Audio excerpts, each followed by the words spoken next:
योगा दिवस। शहर की सभी संस्थाएं अपने अपने स्तर से योग शिविर को लेकर के तमाम तैयारियों में जुटी हुई हैं।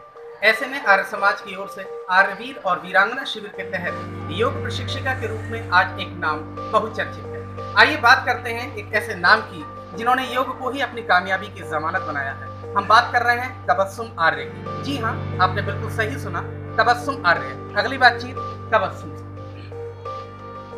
आर्यवीर वीरांगना शिविर के तहत आप पिछले 7 दिन से निरंतर तमाम बेटियों को यहाँ पर योग का प्रशिक्षण दे रही हैं। एक गैर संप्रदाय से आने के बावजूद क्या कभी आपको लगा कि ये क्षेत्र आपके लिए नहीं है? बहुत बेस्ट लगता है, और देखा जाए तो कोई भी धर्म अपनाने से पहले उसमें भेदभाव मत करो। अच्छा लगे तो अपना लो और बुरा लगे तो छोड़ो।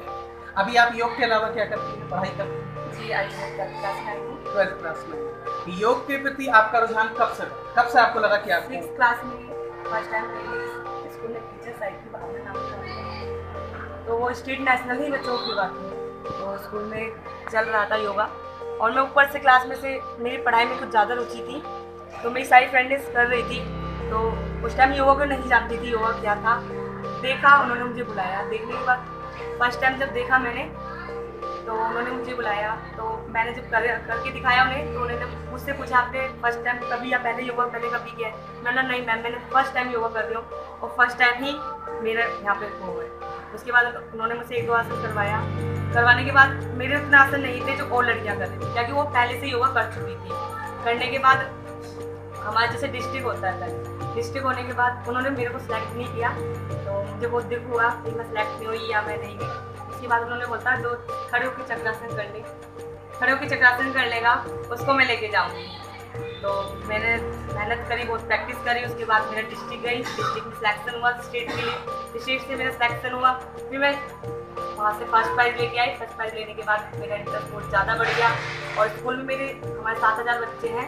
7000 बच्चों में जब मेरा नाम बुला, वहाँ पे मेरे आस पड़ोस के लोग भी रहते थे, उन्होंने मेरे पेरेंट्स से बोला कि आपकी लड़की बहुत अच्छा करती है और बहुत कामयाबी पर जा सकती है, आप उसे रोको मत। लेकिन मैं जिस परिवार से हूँ उसमें कुछ बहुत ज़्यादा वो है कि लड़कियों को घर से बाहर नहीं निकलने देंगे, या हम लोग लोअर टी शर्ट नहीं पहने देंगे, ये कपड़े बेकार हैं, सूट सलवार में रहो, चुन्नी रख के रहो, कोई ज़रूरत नहीं है बाहर जाने की। तो जब मेरा सिलेक्शन हो गया, मेरे पेरेंट्स ने बोला कि हम नहीं जाने देंगे। योगा किया है तो मुझसे पूछा नहीं है, अगर पूछोगी पहले पूछा होता तो मैं भेजता, वरना नहीं जाऊँगा। लेकिन मैं बहुत रोई जब मेरे टीचर्स ने बहुत बोला कि लड़की कामयाबी कर सकती है, आपका नाम ऊँचा कर सकती है, आपको भेजना चाहिए। मेरे पेरेंट्स नहीं मानते थे। फिर मेरे टीचर्स ने बोला अगर आप नहीं जाओगे तो आप पे केस हो सकता है, आप अगर लड़की की इच्छा है जाने की तो वो लड़की जाएगी ज़रूर, आप रोक नहीं सकते।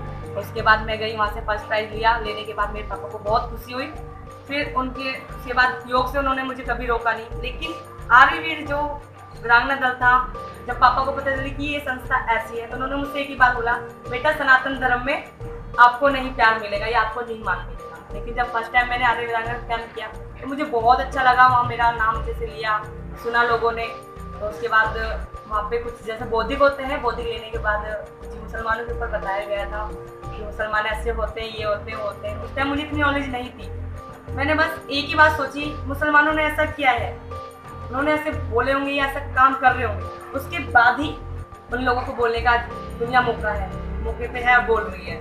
मुझे उस चीज़ का बुरा नहीं लगा। उसके बाद जब मैं आती हूँ, मेरा सेकंड प्राइज़ मुझे फर्स्ट टाइम मिला था वहाँ पे, और स्पोर्ट्स में मुझे बहुत ही रुचि है। मैंने कोई सा भी गेम नहीं छोड़ा जो मुझे नहीं आता। क्या आर्यवीर और वीरांगना शिविर के प्रति आपके इस लगाव की ही वजह है कि आपने अपने नाम के पीछे ही आर्य लगाना शुरू कर दिया, तबस्सुम आर्य?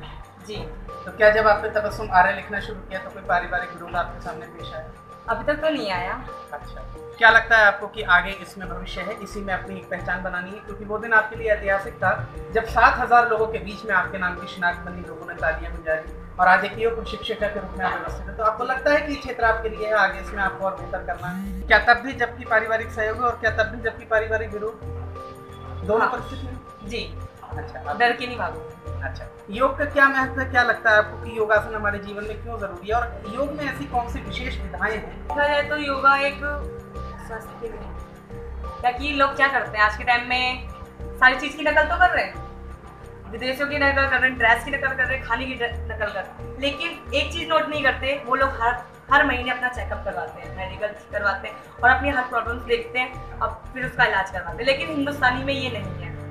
और योग के लिए वो अब बाबा रामदेव आ गए हैं तो योग थोड़ा फेमस है, वरना उससे पहले दुनिया जानती भी नहीं थी योगा थी क्या चीज़। और अब भी लोग, कुछ लोग तो मन से करते हैं, लेकिन कुछ लोग जो कर रहे हैं वो कर रहे हैं अपनी प्रॉब्लम से। किसी को जो डॉक्टर ठीक नहीं कर सकता।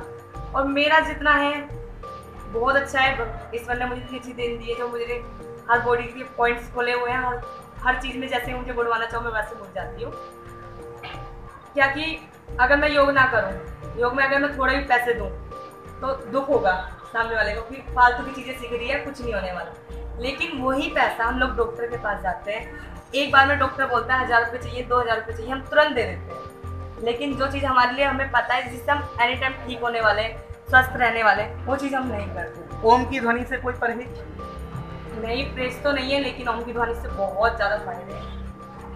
आपको कोई परहेज नहीं? नहीं, मुझे किसी चीज़ से कोई परहेज नहीं है। हिंदुस्तान परिवार की ओर से हम आपके उज्जवल भविष्य की कामना करते हैं। हिंदुस्तान से बातचीत करने के लिए बहुत बहुत धन्यवाद।